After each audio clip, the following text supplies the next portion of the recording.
Hindi nakikipagnegosasyon sa kriminal.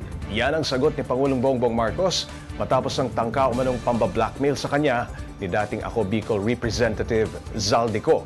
Para bigyan ng mukha ang balita, Mobile Journal Julie Baiza. So kung malaman mo, Zaldi, makakansela pa rin ang passport mo. Hindi ka na makakatakas sa hustisya. Ito ang idiniin ni Pangulong Bongbong Marcos kasunod ng mga aligasyon laban sa kanya ni former Ako Bicol Party List Representative Zaldico. Kasabay nga niyan, may kinumpirma si PBBM. Napitan po kami ng abogado ni Zaldico at nagtatangkang mag-blackmail na kung hindi po namin kakanselihin daw ang passport niya, hindi na raw siya maglalabas ng video.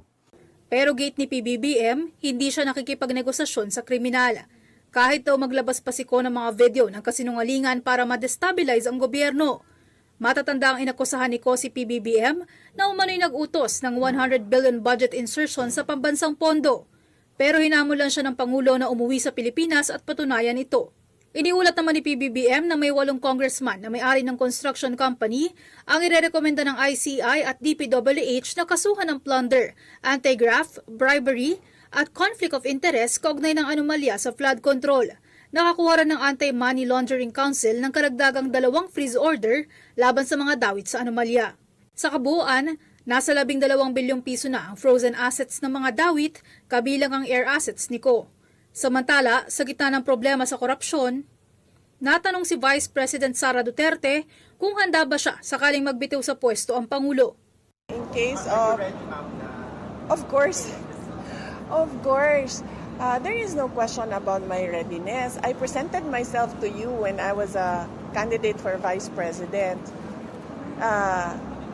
with the understanding that I am the first in line in succession. Pinresenta ko sa inyo, tumakbo ako bilang Vice President, pinresenta ko sa inyo yon ang sarili ko at alam ko na first in line ako sa succession.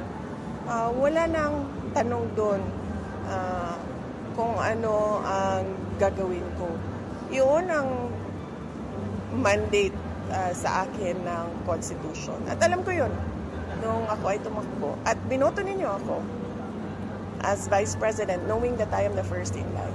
Sagot naman dito ng palasyo, tanong din natin sa taong bayan, handa na po ba kayo sa mas marami pang Mary Grace Piatos? This is definitely a form of political destabilization. Pinapahina niya ang public confidence ng tao sa administrasyon. dagdag pa ng palasyo, hindi ito katanggap-tanggap na aksyon ng isang Vice Presidente. Mga kapatid, Mobile Journal Julie Baiza po, hatid ang mukha ng balita. Pag-usapan pa natin ang mga isyong sinagot ng palasyo kasama si Mobile Journal Julie Baiza. Julie, pati ang presidential son na si Congressman Sandro Marcos, dinawit ni Zaldico, may sagot ba rito ang Pangulo? Pops J, ang sabi ni Palace Press Officer Claire Castro kanina, ang palasyo ang sumagot dyan. Nauna naman na raw na itinanggi ni Congressman Sandro Marcos yung naging allegation sa kanya sa bagong video nga nitong si former Ako Bicol Party List Representative Zaldico. Ang sabi ni Yusek Claire kanina, ang dapat daw pagtuunan ng pansin ni Ko, yung pagbuo or buuin ng maayos yung kanyang statement. Meron daw kapag daw kasi merong mga inconsistencies na sinasagot or pinopoint out ng palasyo, kaagad nagbabago yung statement ni Ko, and visible daw yan doon sa pagbabago rin ng hairstyle niya sa mga video, Pops J. Julie, si PBBM naman ang bumuelta at sinabing tinangka siyang i-blackmail. Anong sagot ng kampo ni Ko? Tinanggi nga nila, Pops J, na nagtangkang or nagkaroon ng hakbang para makipag-usap sa palasyo. Yun ang sabi ng abogado ni Ko, hindi raw siya lumapit sa pakikipag-usap. Ngayon, inaalam natin, Pops J, kung ano yung magiging sagot din ng palasyo. Dito naman sa naging pagtanggi ng kampo ni Ko, na itanong na natin kanina yan kay Yusek Claire. Okay, Julie, nabanggit niya ba kung ano yung pinang-blackmail nito? Pops J, dun sa video ni PBBM, ipinaliwanag niya na sinasabi daw ni Ko na hindi na sila maglalabas ulit ng video. Ito nga serye, Pops J, 6th part na nung kanyang video ng pagbubunyag umano ng mga scheme at mga ginamit nilang scheme nga sa pagkuha nga ng pera kaugnay nga sa flood control projects. Ang sabi naman ni PBBM, kahit na ilang video yung ilabas niya, kahit na ipagpatuloy nga daw yung paglalabas ng kasinungalingan na sinasabi ng Pangulo bahagi ng destabilization, ikakansela pa rin daw yung passport ni Ko at titiyakin pa rin daw na mananagot siya sa batas. Julie, nabanggit din ng Pangulo na meron pa siyang mga pina-freeze na assets sa Anti-Money Laundering Council o AMLAC. Ano-ano ang mga ito?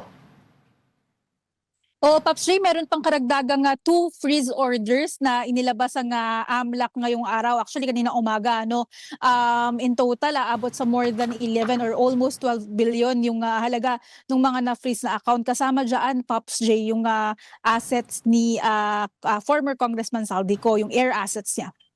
Okay, Julie, tungkol naman doon sa kumalat na balita kahapon na naaresto si Attorney Harry Roque sa Dahig. May nabanggit ba dito ang palasyo? Kanina, Pops Ray, itanong natin yan, kumalat nga yung balita or ulat na naaresto sa The Hague, Netherlands, si former spokesperson na Harry Roque. Ang sabi ni Yusek Ter kanina, wala pa raw impormasyon na inilalabas yung DFA at saka DILG or wala ding kumpirmasyon, Pops Ray, na nangyari nga yung pag-aresto. Sa ngayon daw, hinihintay pa rin ng palasyo kung ano yung magiging additional or update na information nitong DILG. Maraming salamat, Mobile Journal Julie Baiza.